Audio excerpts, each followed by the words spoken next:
Welcome to Esoteric Thoughts. Today, I've got the great privilege of welcoming somebody who I listened to whilst I was growing up, Tippa Irie. Hello, Tippa. How you doing? I'm fine, my brother. How are you, sir? You I'm good? good. I'm good. I'm good. I'm good. So, for those that don't know who Tippa Irie is, who is Tippa Irie? Tippa Irie is a reggae musician, but I see myself primarily, I'm a reggae musician, but obviously I'm a musician. So, I'm an MC, a master of ceremony, a DJ, a toaster, a rapper. Those are all my title, if you were. And I've been doing this now for 40 years. This is my 40th year in the industry. So basically, I started on sound systems, which are like mobile discos for people that don't know what a sound system is. And basically, my dad had a sound system when I was growing up in the UK. He came over from the Caribbean and brought his sound system culture over to the UK with him. And I grew up in that culture, listening to Bob Marley, Dennis Brown, Gregory Isaac. And then I fell in love with people like U Roy, Big U, Trinity, and Dennis Al Capone, people like Charlie Chaplin, Brigadier Jerry, Jones Wells, and in the later years, people like Papa San, Lieutenant Stitchie, and Professor Nuts, idols, and people who I look up to. So basically, these are all reggae performers from the Caribbean, from Jamaica, and I grew up on my dad's music, listening to these people, and I developed my own style of what they do, which is, MCs, master of ceremonies, and that. And from that, I basically went on to reggae sound systems. Lloyd was where I kind of started. And then Mikey Dread, Tipograph was my like kids sound when I left school. And then I went on to Keys, who's like the cousin of the original King Tubbies in Jamaica. And then from there, I went on Saxon. And then from Saxon, I went on to making record. But even before Saxon, actually, my first tune was called The Opposite, which was produced by Sir Lloyd. And then I did a series of live albums with other MCs like myself, Dick Shepherd, DSYC 1, 2, and 3. And then from there, I moved on to Greensleeves, where my career really started. And I made tunes like Tippa Irie and the Colonel Just to Speak, which went to number 2 in the reggae charts. Then Good Child the Feeling of the Best was top 10. Complain Neighbor was top 10. And then my real break when Hello Darling went to number 1 in the reggae chart and then crossed over into the pop world. And that's kind of a short summary of the beginning, if you like. So, you touched on the success of your songs. You've worked with many artists, including Black Eyed Peas, UB40, etc. Uh, Yeah.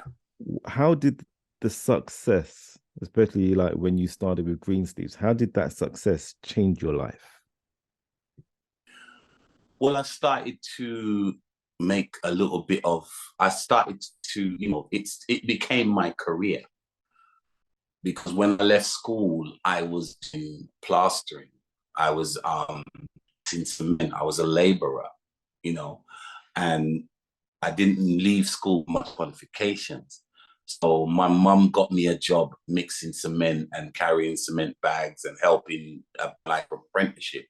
So when I realized that I could actually make money from music, I put everything that I had into it because in the 80s it was very cold. There was freezing outside, and I didn't want to be outside mixing cement and carrying cement. So I said to myself, you know what? I've got a talent here and I need to make this talent work for me. That's basically what I did. And I really changed my life because it became my career. It became my whole life.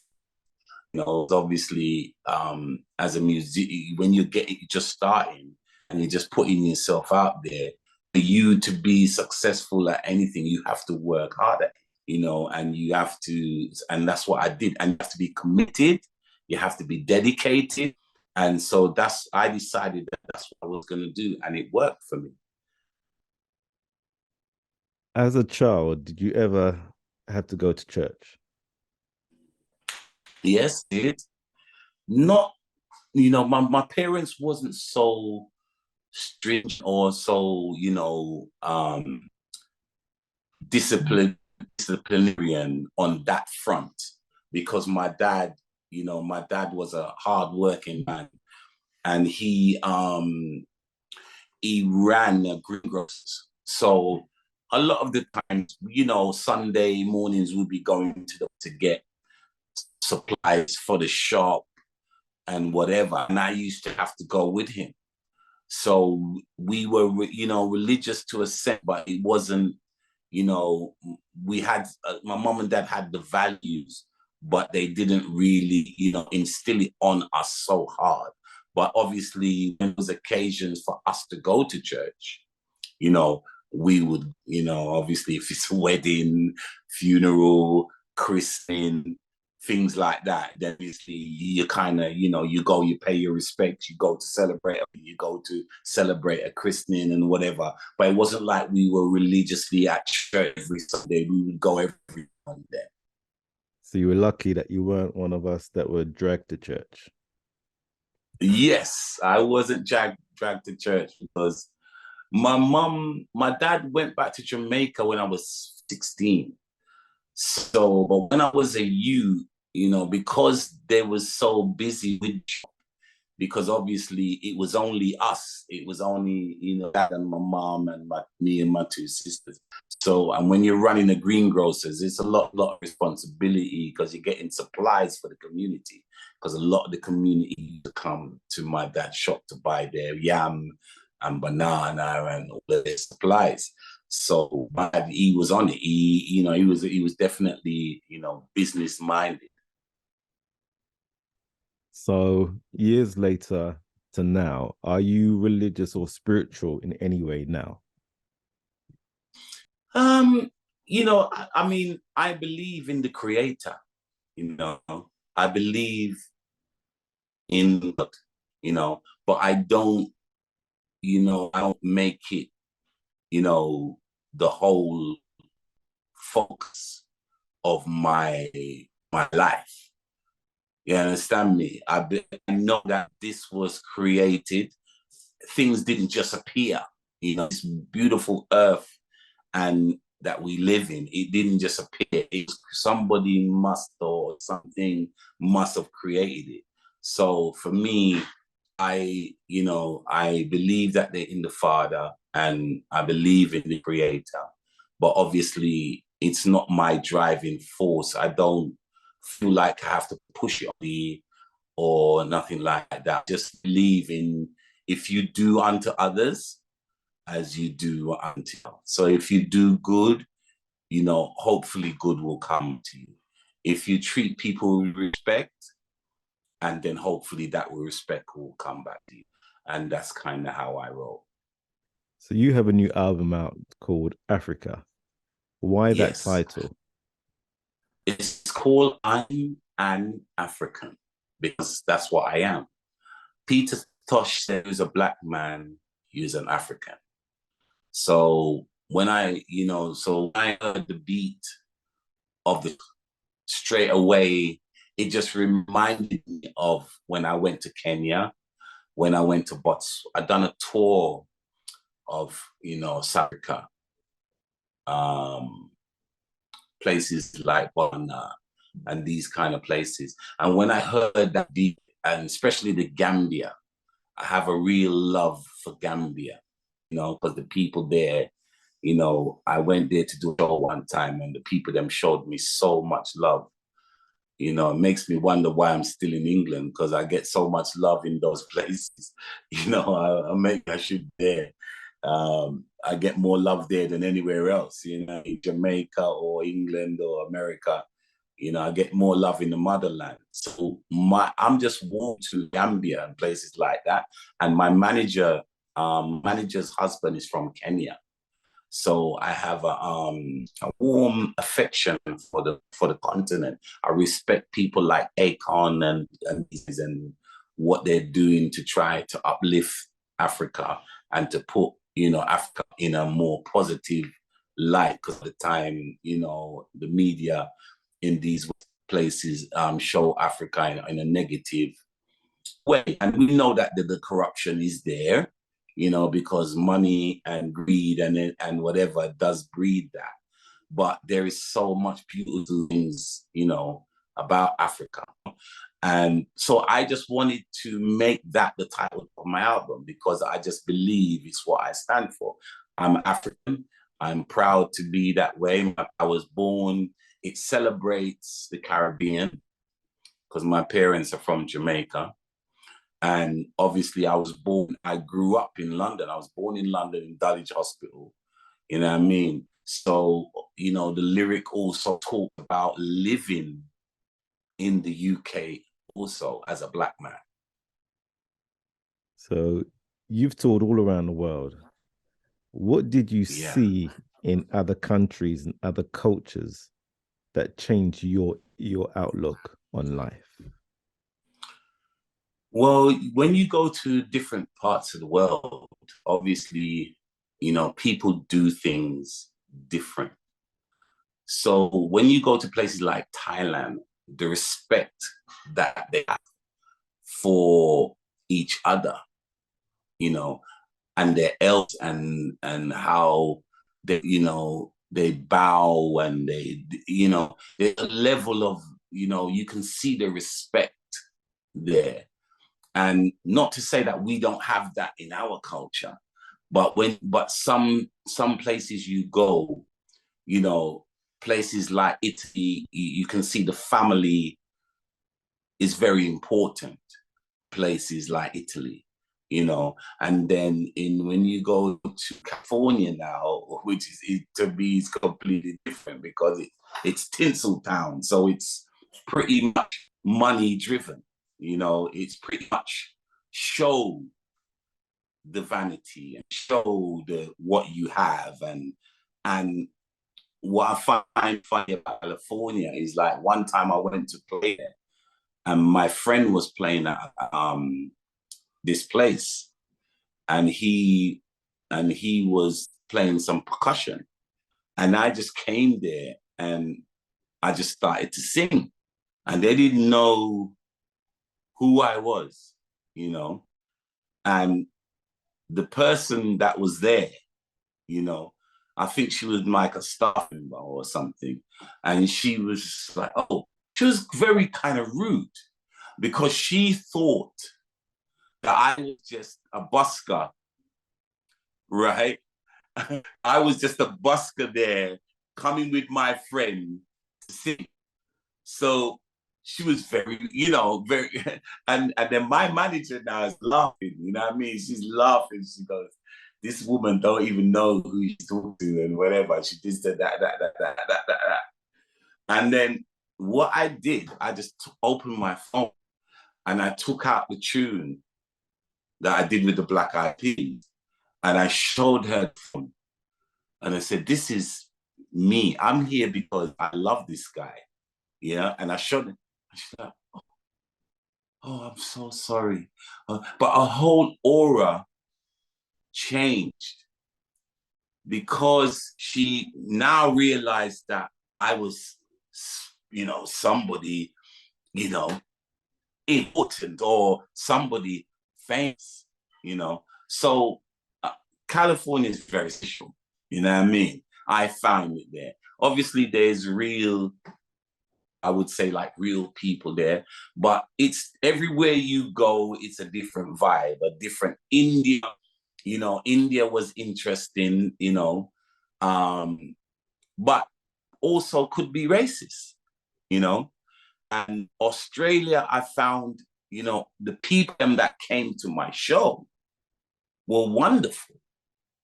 But then the minute you as a black man, we left the venue with another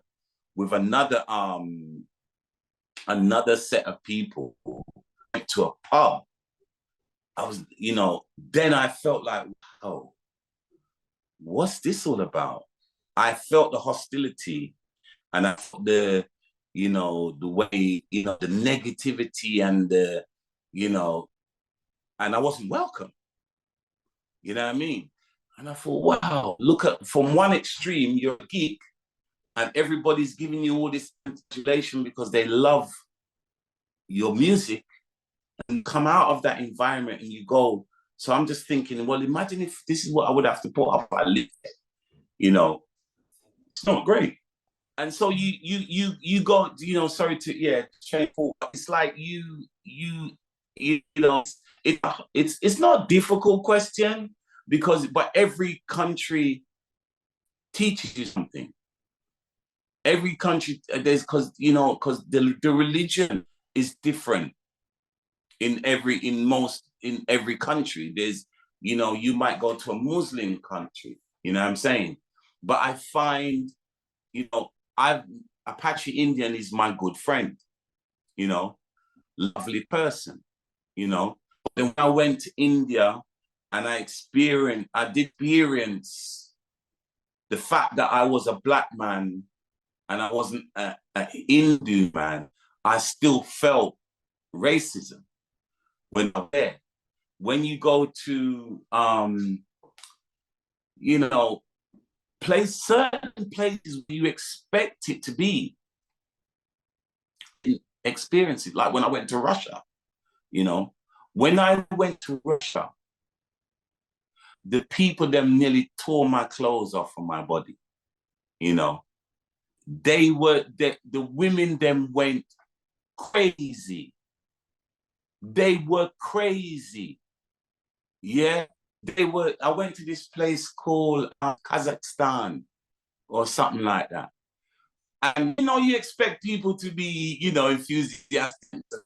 But I felt like, you know, like Beatlemania kind of thing. It was like crazy. And I didn't expect that there. And then you see girls, you know, places like that, you know, they gravitate to whatever the thing is, whatever the culture is, if it's Jamaican culture, they embrace it and they really take to it and they grab it and they learn it and they, you know, it's like you have sound, you know, systems like Mighty Crown and all these guys. They've taken the culture and they gravitate to it. They learn the culture and they research the culture and they, you know, and they're very good at what they do. You know what I'm saying? And it's the same like if they had a club out there in Japan called Club Jamaica. So when you go in there now, it's like the girls, you know, you would think that you're in downtown. You know what I mean? The way all them are dance and they're doing all the right moves, they're doing it the right. And this was way back then. This because I think I went there early 90s. You know what I'm saying? Well, it was the early 90s. You know what I'm saying? So everywhere you go, it's a different, you know, it teaches you something. That's why I like to travel, you know, and I like to go to different parts of the world because it teaches you something. So through your success and your own personal journey, I'm sure you've worked out which people have your back, which people support you, which people hate you. How do you and did you manage the haters? Well, that's just simple. You just keep away from them. You just keep away from them because sometimes I've helped so much people, you know, and they let you down, you know, for whatever reason. It could be an ex-partner, you know, where you've embraced them, you met them with nothing, and then when they leave, they won't take everything. You know what I mean? There's that aspect, and then there's friends that, you know, you and them come from the same place, you start from the same place. And then because you may have, you know, smoked so much weed, not got hooked on drugs, not done, and they've chosen to take that route, and because you haven't, and you've held it together and kept it together and managed to invest your money a certain way or save your money a certain way, and they haven't, and then they see you maybe driving a nice car or maybe have a beautiful girl and and all these things, and they don't have all these things, and you know, people get resentful and upset and bad mind, and you know, because I have tunes about all of these things, you know, but the best thing to do is out of sight, out of mind. So you kind of keep away from the negative, and because you don't know when it's coming, you know, you don't know when it's gonna turn up, and people that you sometimes you can be, you know, you don't know people sometimes, because you can meet people and you just work with them on a, you know, on a social level. You link with them, you do a job, and you keep it moving, you know. But then when you have to like go on tour with them now, and then you get to be in their presence for a certain amount of time, then you kind of find out a bit more about this person and their. Because I'll give you an example. I've worked with somebody, you know, I've known them for like over 30, 35 years. And, you know, and I've never worked with them before. All I did was I might have gone on to their show, done their show, promote my product, and keep it moving, you know. But then when I actually went on tour with them now, and then you want them to stand by you because they've known you for 35 years and they know that you're a good person, you don't make trouble. I'm very professional. I keep my head down. If I'm going on tour, I keep my head down. I do my job. I mash up the place and I keep it moving. You know what I mean? And it was very disappointing that somebody could disrespect me. Somebody could disrespect me, or a member of their staff then would disrespect me, and I would go to them and say, look, this is what's happening, you know. It's very rude, it's very disrespectful, you know, it's not called for, whatever. And then their management would then make it look like you're the troublemaker, or because you know where we're coming from, we're big people. So for me now, if you're doing me wrong, I'm gonna tell you, bro, that's not right, or bro, you're doing me wrong, or bro, that's out of order. I'm not gonna just keep quiet about it. I'm gonna say, yo, that's not right there, what you done there. That's disrespectful, or that's not, you know. And sometimes when you speak up for yourself, you know, you can get labeled as a troublemaker or whatever, but all it is that you're speaking up for yourself and you're not allowing people to walk over you. So sometimes, you know, you don't know when it's going to rear the bad mind, the jealousy, the envy, because then you come in and you might be just doing your job, minding your own business, smashing up the place. And then there's this little worm over here that's jealous of you because you're doing your job and you're doing the job what they employed you to do. But for some reason, you know, they don't like that. So they cause these problems and discrepancies and whatever. But you just got to cut them off, keep it moving. So you're working on your biography. When is this coming out? And what was the driving force to do this now? Well, I could do about 3 books in my 40 years, but obviously I'm doing an autobiography and trying to remember as much as I can, because obviously it's difficult to remember the past sometimes and all the little funny things that happen. But the reason why I'm doing that now is because obviously I am 57 now. And we need to document our history. We need to tell our story. And we need to be the ones that are telling it. So basically, I want to make sure that I document my time on this earth and so that my grandkids, because I have a granddaughter and I have another one on the way, and I want to leave something for them to say, yo, this is what my granddad done. You know what I mean? Even though I've done that with the music, because I've done 18 albums and, hundreds and hundreds of singles and whatever. But, I want to be in a position where, my son and my grandkids, they can read dad's book or granddad's book, and also not just my kids, also, people in general, the Black community, and far and wide, they can say, yo, this is Tippa Irie. You know what I mean? He was an MC from the UK that left his mark, and in the industry, in the music industry, not just the reggae industry, in the music industry.